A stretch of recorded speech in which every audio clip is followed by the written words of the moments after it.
Hi viewers, welcome to our channel. ప్రస్తుతం మనతో పాటు ఇమ్మంది రామారావు గారు సీనియర్ జర్నలిస్ట్ ఉన్నారు. వారితో ఒకసారి మాట్లాడదాం. సార్ నమస్కారం. సార్ నమస్తే అండి.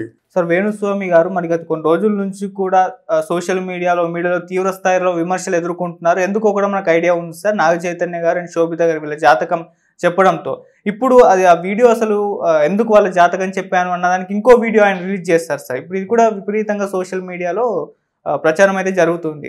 మరి ఆ వీడియోలో ఆయన ఏం చెప్తున్నారు? సెలబ్రిటీల జాతకం చెప్పను అన్నారు, మళ్ళీ చెప్పడానికి గల కారణం ఏంటి? మరి వీళ్ళ జాతకం ఎందుకు చెప్పారు? మీరేం చెప్తారు సార్ దీని గురించి? అసలు ఎందుకు ఆయన బెదిరిపోయారు? మళ్ళీ ఈ వీడియో రిలీజ్ చేయడానికి గల కారణం ఏంటి అసలు? అంటే ఇక్కడ మనం ఇతర మీడియా ఛానల్స్ ఏం చేశారు నాకు అవసరం లేదు, కానీ నేను చాలా గట్టిగా చెప్పాను. నేను ఇంచుమించు అదే మాటలు TV5 మూర్తి గారు కూడా చెప్పారు మాట. నాది ఎంత గట్టిగా చెప్పానంటే ఎంత గట్టిగా చెప్పొచ్చో అంత గట్టిగా చెప్పాను. ఆయన జీవితంలో మర్చిపోలేడు. నేను చెప్పిన మాటలు కొన్ని ఆయనకి థాట్ ప్రొవోకింగ్గా కూడా ఉన్నాయి. ఎవరు చెప్పగలరో కూడా చెప్పాను నేను. సిద్ధత్వం అంటే ఏంటో చెప్పాను నేను. అష్టమ సిద్ధులు అంటే ఏమిటో చెప్పాను. జ్యోతిష్యం ఎక్కడి నుంచి ఉందో చెప్పాను నేను. కనుక ఇవన్నీ ఆయనకి బాగా తలకెక్కిన విషయాలే. అంతకుముందు సెలబ్రిటీల జోలికి రాను, నా వరకు నేను ఎవరికి జ్యోతిష్యం చెప్పను అని చెప్పాడు. ఓహో, జ్ఞానోదయం అయింది కదా అని అనుకోవడం జరిగింది. తర్వాత నాకు ఎక్కడ బాధ అనిపించి అన్ని తిట్లు తిట్టానంటే, శుభం అంటూ అక్కడ పెళ్ళి జరిగితే ఇప్పుడు 2027లో విడిపోతుందని చెప్పడం మాత్రం మాదర్శత. అంటే అది చాలా చుప్పుటీటి. అంటే అంత మూర్ఖుడు ఎవరైనా ఉంటారా? అలా చెప్పడం ఏంటంటే, ఇంట్లో ఎవరైనా పోనీ వాళ్ళ అమ్మాయికే పెళ్లి చేస్తుంటే నేను వెళ్ళి అమ్మాయి పెళ్లి చేస్తున్నావు, చాలా ఘనంగా చేస్తున్నావు, కానీ 2026లో విడిపోతుంది, వాళ్ళ మొగుడు చచ్చిపోతాడు, లేదా మీ అమ్మాయి చచ్చిపోతుంది అంటే ఆయనకు అర్థం అవడం కోసం చెప్తున్నాను నేను. అంటే ఆయన ఎలా ఫీల్ అవుతాడంటే, అందువల్ల ఆయన ఏముందైనా సరే సెలబ్రిటీల జ్యోతిష్యం చెప్పకుండా ఉంటే బాగుంటుంది. జ్యోతిష్యం చెప్పగలిగినట్టయితే దానికి జ్యోతిష్ శాస్త్రం ఆయనకి బాగా తెలిసి ఉండాలి. జ్యోతిష్ శాస్త్రం తెలిసి ఉంటే ముక్క చొక్క చక్క ఇవన్నీ తింటే జ్యోతిష్ శాస్త్రం నీకు కొడుకుడు వడదు. టి రామారావు గారి ఇంటికి కోయిదారులు వచ్చేవాళ్ళు. వచ్చి వాళ్ళ ఇంట్లో అక్కడ పూజ చేసుకొని కాటుకు పెట్టుకొని వచ్చేవాళ్ళు అన్నమాట. నల్లటి కాటుక ఏం చేస్తుందంటే, వాళ్ళకి కనిపిస్తుంది జరిగింది, జరగబోయేది, జరుగుతుంది, మూడు కనిపిస్తాయి. దాన్నే సిక్స్త్ సెన్స్ అంటారు.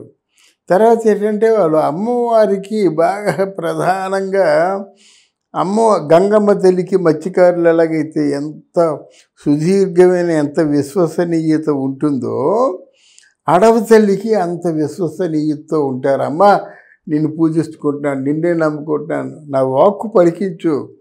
అది చెప్పడం, వెళ్ళినప్పుడు నా వాక్కు పలికించు అని వాళ్ళు అనుకుంటారు. ఈ వాక్కు పలికించమని పోతన మహాత్ముడు కూడా చెప్పాడు మాట.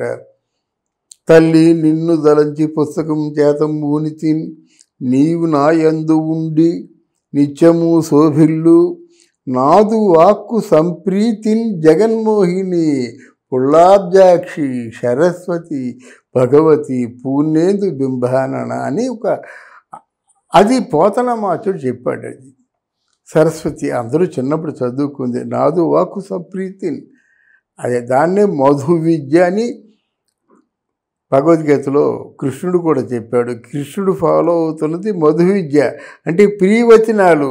ఆయన ఎవరితో మాట్లాడినప్పుడు కూడా మాటలు రుచిగా ఉంటాయి. అది అలా కోరుకోరు. కానీ ఇదేమిటండి, నేను క్లబ్బులకి వెళ్తాను, మందు తాగుతాను, అమ్మాయిలతో ఉంటాను, ఎంజాయ్ చేస్తానంటే ఈయన వాక్యం ఎలా ఫలిస్తుందండి? జనాలు మోసం చేసినట్టు కాదు. ఆయన బయట ఎలాగంటే తిరగనివ్వాలి, ఎత్తి పారేయద్దు, వెళ్ళి జైల్లోనూ ఒకటి పారేస్తే మిగతా వాళ్ళకి బుద్ధి వస్తుంది. రైట్, 2024 4 వెళ్ళి 5 వచ్చేస్తుంది అప్పుడే. ఇప్పుడు కూడా ఇలాంటి అనామకుల తాలూకు మాటలు నమ్మడం, గవ్వలు, చిలక ప్రశ్నలు, సోది, ఇవన్నీ అంటే నమ్మడం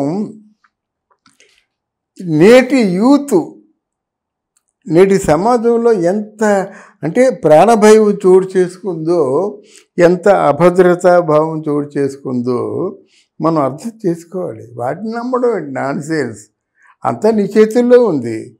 అక్కినేని నాగేశ్వర అంటాడు, ఇక్కడ ప్రత్యేకించి భస్మాసురులు ఎవరూ లేరు నాయన, నీకు నువ్వే భస్మాసురుడివి అంటాడు ఆయన. అలాగే నీ చేతుల్లో ఉన్నప్పుడు గవలెందుకు, చిలకెందుకు, ఇవన్నీ సోది ఎందుకు, బియ్యం ఎందుకు, లక్షలు ఎందుకు? అలాంటి వాడికి తగిన బుద్ధి చెప్పాలని ఇంకో మారు చెప్తున్నాను నేను.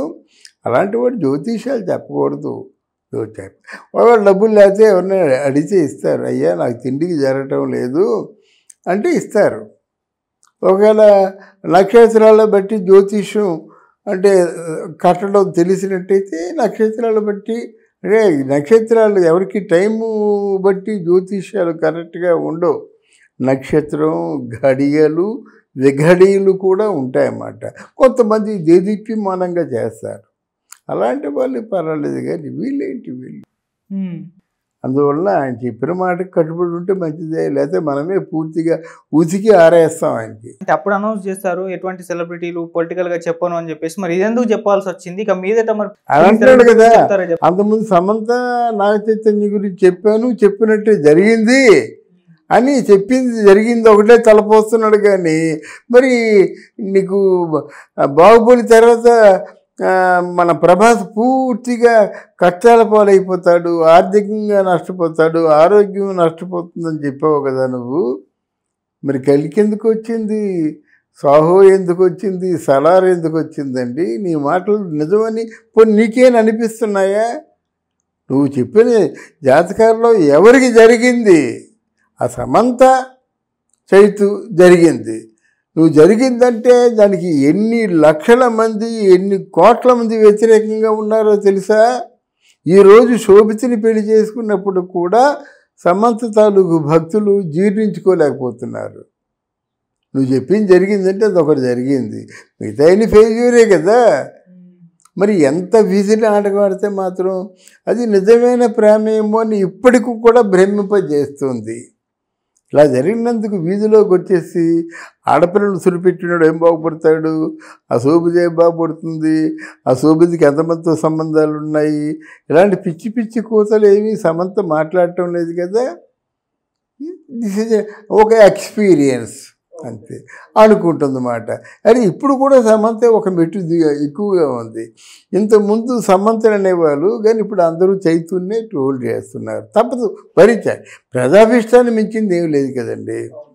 కాకిపిల్ల కాకి ముద్దు కావచ్చు, కానీ మీరు జనవంతం తిరగబడి వాళ్ళకి తోచిన విధంగా ట్రోల్ చేస్తుంటారు, కొంతకాలం భరించారు.